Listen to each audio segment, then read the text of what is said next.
Olá, queridos, mais uma vez estamos aqui louvando e bendizendo o nome do Senhor, o nosso canal Palavra que Salva, que nós temos aqui apresentado mensagens para que o nome do Senhor seja engrandecido, né? Você que faz parte do nosso canal, graças a Deus, você é alvo de oração desse pastor e desejo a você aí que Deus te abençoe grande e poderosamente, tá bom? E você que está nos assistindo pela primeira vez, também muito obrigado aí por você estar aqui conosco. Se você quiser se tornar membro deste canal, você só precisa se inscrever, você não paga absolutamente nada e vai estar aqui conosco, glorificando o nome do Senhor, tá bom? E não esqueça no final de dar o seu like aí para ajudar o pastor. Nós estamos dando continuidade ao estudo sobre a família de Davi, né? E eu quero aqui pegar aqui o versículo, né, que nós estamos usando como base, que é Gênesis 12, 1 ao 3, que diz assim: certo dia o Senhor disse a Abraão: sai da tua terra, do meio dos teus parentes e da casa do seu pai, e vá para uma terra que eu lhe mostrarei. Os seus descendentes vão formar uma grande nação. Eu o abençoarei, o seu nome será famoso e você será uma bênção para os outros. Abençoarei os que te abençoarem, amaldiçoarei os que te amaldiçoarem. E por meio de você eu abençoarei todos os povos do mundo, todas as famílias da terra, né? Então nós estamos usando como base esse texto. E hoje nós vamos começar a entrar um pouco nessa questão da família, né? Como ela vai influenciar, né, em Davi e como Davi vai ser influenciado por ela, né? Então é interessante a gente entender que a família, ela é uma instituição que mostra, né, que faz desencadear a nossa humanidade, né? Então é capaz de formar, não existe outra capaz de formar seres humanos, capaz que através da criação de filhos, né, se não for pela família, tá? Então a nossa família de origem, ela é responsável por passar durante a nossa criação vários séculos de cultura, né? Então você tem, por exemplo, seus pais, seus irmãos, eles são a tua família de origem, né? Tudo que você aprendeu durante muito tempo e ainda aprende mesmo estando distante, né? Mas principalmente no momento de fase de criança, de adolescência, né? Tudo que você aprendeu ali de positivo, de negativo, foi absorvido, né? E essa situação, ela tem muito do que você é hoje, tem muito a ver com a criação que você teve da tua família de origem, né? Alguns comportamentos evidenciam exatamente isso, né? Como eu falei, a família, ela é responsável pelo cuidado dos filhos, né? Até porque quando você compara, né, os animais racionais, ou o animal racional, o homem, com os animais irracionais, né, você vai ver uma diferença, né? Tem alguns animais, tipo cavalo, cachorro, que eles já nascem, né, e já atingem uma independência, né, em questão de dias, de meses, já, né, prontos para encarar aí a vida, né? Mas nós, seres humanos, não temos um pouco mais de lentidão nesse processo de maturação, né? E aí a gente pode ver isso, por exemplo, durante o período da criança, durante o período da adolescência, né? Somente no final da adolescência, início da fase adulta, é que nós vamos adquirir amadurecimento, né? Nossa área do cérebro, né? Temos uma área que ela ainda se desenvolve, que ela só vai conseguir amadurecer nesse período da fase adulta, né? Então, nós levamos um bom tempo para atingir essa maturidade aí, né? E também durante o tempo a gente precisa do cuidado da família, né? Para a gente sobreviver diante de muitas situações que possam se formar ao nosso redor, né?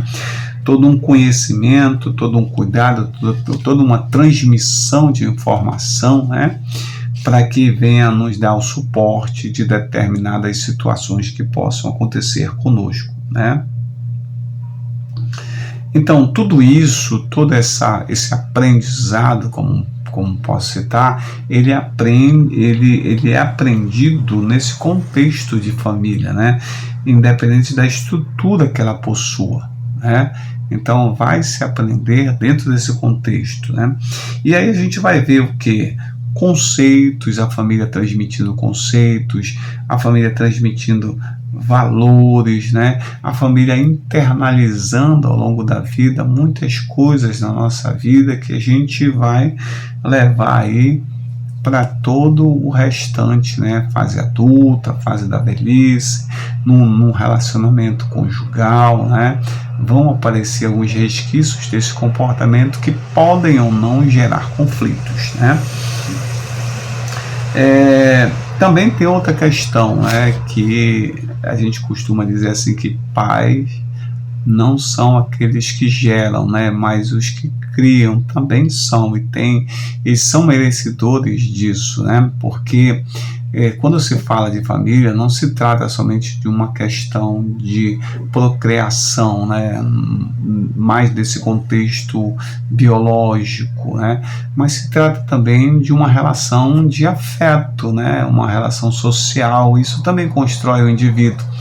Então, essas pessoas também que, mesmo não gerando, mas tem uma possibilidade como família de fazer com que esse indivíduo seja inserido numa sociedade, né, atinja a fase adulta, o amadurecimento, ela também pode proporcionar isso, né?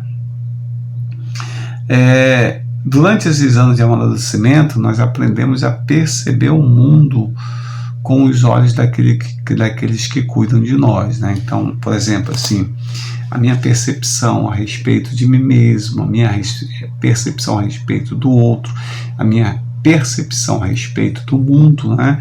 Eu posso olhar isso, né, com a influência, quando ele diz assim, olhar com os olhos daqueles que cuidam de nós, né? Ou seja, tem um pouco dessa família de origem dentro de mim, né, que eu carrego, eu trago, é transgeracional, né? Então eu trago isso, eu trago alguns comportamentos, alguns resquícios da família de origem, né? Pai, mãe, que influenciaram bastante durante muito tempo, né? Durante algum tempo eles foram meus heróis, né, e tal, mas e aí eu absorvi algumas coisas dessa criação, né? Bastante tempo, né? Então, criança, adolescência, ali vai crescendo e vendo aquela família ali, como ela funciona, e sendo influenciado por ela e também influenciando, né? Quando a gente entra na história de Davi, já agora bem mais dentro do objetivo, né? Davi era bisneto de um homem judeu e de uma mulher moabita, que era Ruth.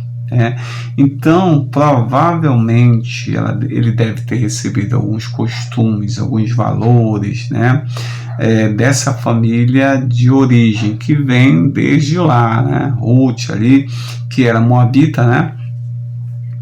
Aí passou para os filhos, que era Obed, e o neto, que era Jessé, o pai de Davi.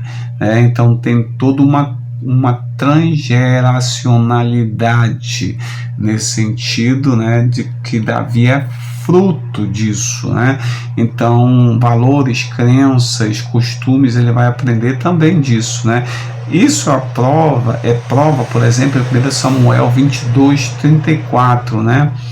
Quando ele vai fugir de Saul, ele foge, ele vai para onde? Para Moabe.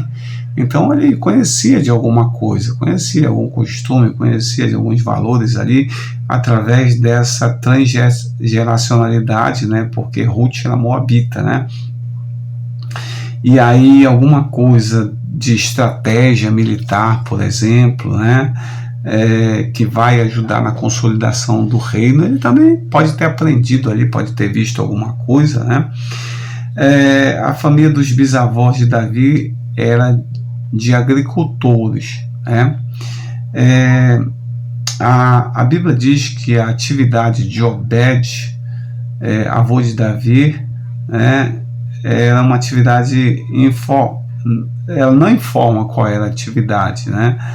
Mas Jessé, ele era um pecuarista, né, de uma família pobre, uma vila pobre de Israel ali, mas que já tinha mudado, né, das duas gerações, do bisavô, avô, e chegando em Jessé, mudou esse modo de subsistência da família, né, que perdeu algumas posses, né, e foi obrigado a correr atrás do seu sustento, né. Então, nesse inteirinho aí, nessas mudanças, é interessante que quando fala de bisavô, avô, o pai de Davi, você vai ver que a família ela tem um ciclo familiar, né? Então esse ciclo familiar, no decorrer das situações, vão acontecendo coisas, vão acontecendo atividades. E aí eu quero abrir um espaço aqui para falar sobre as crises evolutivas e as crises traumáticas, né? As crises evolutivas é aquela, tipo o desmame, né, a entrada na escola, o primeiro namorado, a primeira carteira de habilitação, o primeiro aniversário, o aniversário de 15 anos, o aniversário de 18, a entrada na universidade, o primeiro casamento, primeiro filho. Então tem todas essas situações que mostram uma evolução da família, né? Que é necessário que aconteça uma suposta crise. Por quê? Porque mostra uma separação, né? Quando o menino sai do desmame e ingressa na escola, é uma crise, é uma separação, né? Que é sadia. Por quê? Porque mostra uma evolução. Daqui a pouco ele vai para uma faculdade, daqui a pouco ele vai casar. Então são crises evolutivas na história do ciclo da família, né? E também tem as crises traumáticas, uma morte, uma doença, uma situação adversa que acontece, que é repentina, não estava naquele agendamento de ciclo familiar evolutivo, mas mostra uma quebra, né, na sequência, mas que depois a família se levanta e continua a caminhar. Então, a família ou a geração, quando a gente fala de transgeracionalidade, fala do avô de Davi, do bisavô, do pai de Davi, né? Você vê aí essas gerações, né? Essas gerações, elas sofrem, né? Elas sofrem aí com o ciclo familiar de forma normal, né?